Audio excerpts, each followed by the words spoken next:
Hey, Manny, I love that you brought that up. So if you're a regular listener of the show, you caught last week's episode where we talked about supply and demand, and I used a crazy analogy with the pandemic, and somehow I weaved it into the bamboo toilet paper that we were stuck buying at my house because that was all we could find. So, and hey, before I lose this thought, Manny, thanks for listening on the app.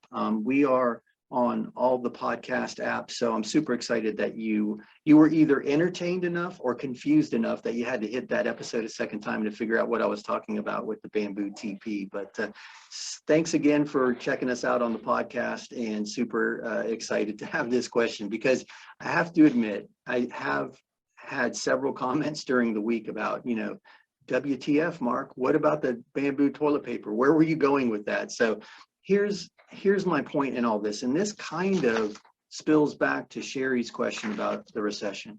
So everybody is so hyper focused on housing right now. It's the biggest news outside of the pandemic in Russia. Everybody's talking about housing, and there's some really good data out there, and there's some really bad data. There's some people that are trying just to get attention. They're scaring you. It's clickbait.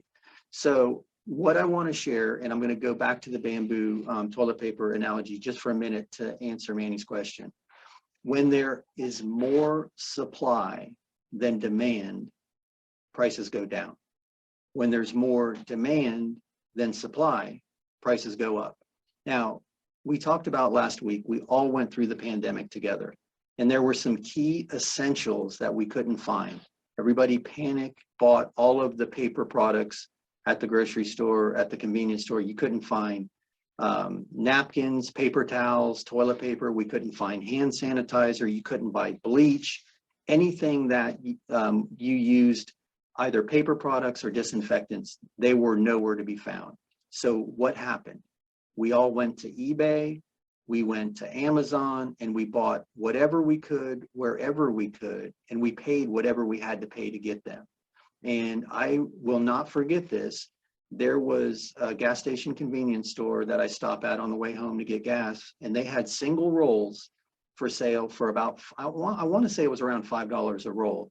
Now, they weren't price gouging. They paid a premium to get it. They were doing their clients a service by providing it.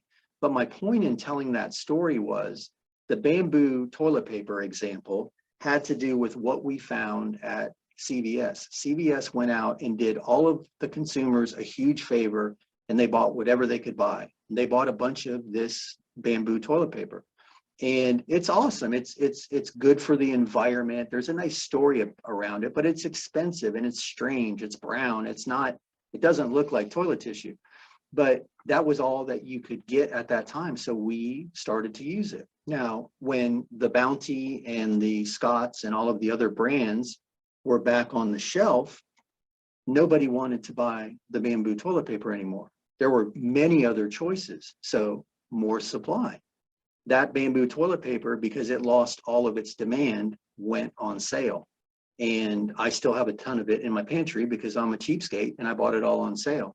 And that was my point in that story. When there's more supply than demand, prices, and it doesn't matter if you're buying apples, if you're buying cars, if you're buying houses, if more people want to sell it than want to buy it, prices are going to go down. If more people want to buy it than want to sell it, prices are going to go up. Not until we get to an even demand